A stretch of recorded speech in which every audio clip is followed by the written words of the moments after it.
May nakita ka na rin bang ganito doon sa dashboard mo?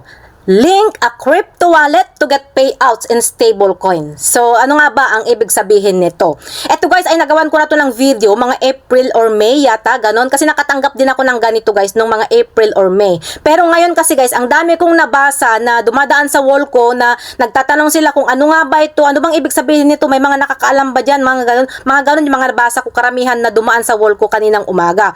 So, itong lumalabas sa ilang mga Facebook creators na link your crypto wallet to get a stable coin is tungkol po ito sa bagong payout option ni Meta. Dahil ngayong 2026 guys, nag-roll out na ang Meta ng USDC stablecoin payouts para sa mga piling creators sa Pilipinas at sa Colombia gamit ang compatible crypto wallet.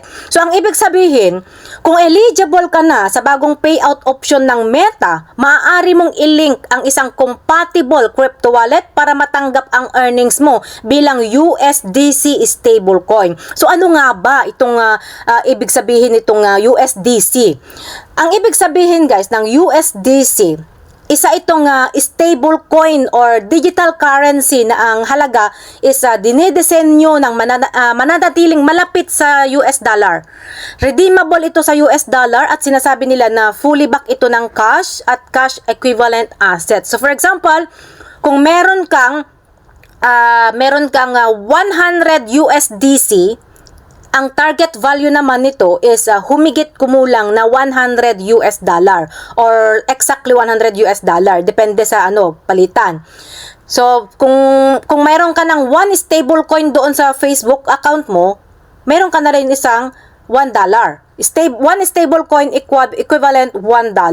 Ang kaibahan nito guys sa Bitcoin, kung alam niyo yung Bitcoin or sa mga ibang cryptocurrency, ay hindi ito ginawa para tumaas or bumaba ng malaki ang presyo. Ang pangunahing layunin nito ay magsilbing digital dollar na pwedeng gamitin sa blockchain. Kaya kung nakita mo sa Facebook ang link crypto wallet to get a stable coin, ang tinutukoy na stable coin ay maaaring USDC. Ibig sabihin, eligible creators may receive eligible payout in the form of digital dollars through a compatible crypto wallet. Sa bagong payout option na ito guys, supported ng Solana at saka yung isa pa is ano ba yun? Nakalimutan ko. Polygon Networks. Basta yung dalawa na yun guys, Solana and Polygon Network. Yun yung mga supported na crypto wallet. Ibig sabihin, sa halip na dumiretso ang payout mo sa traditional bank account or sa PayPal account, maaari itong ipadala sa compatible crypto wallet mo bilang USDC. Pero tandaan, hindi ibig sabihin na kailangan nang gumamit ng crypto wallet ang lahat ng mga Facebook content creators. Para lang po ito sa mga creator na may access sa feature at gustong gumamit ng ganitong payout method.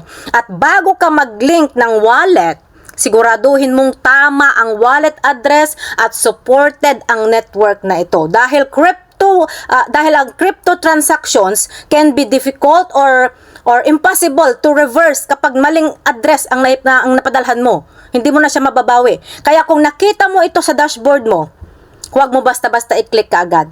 Alamin mo muna kung paano gumagana ang USDC payout at kung compatible ba ang crypto wallet mo.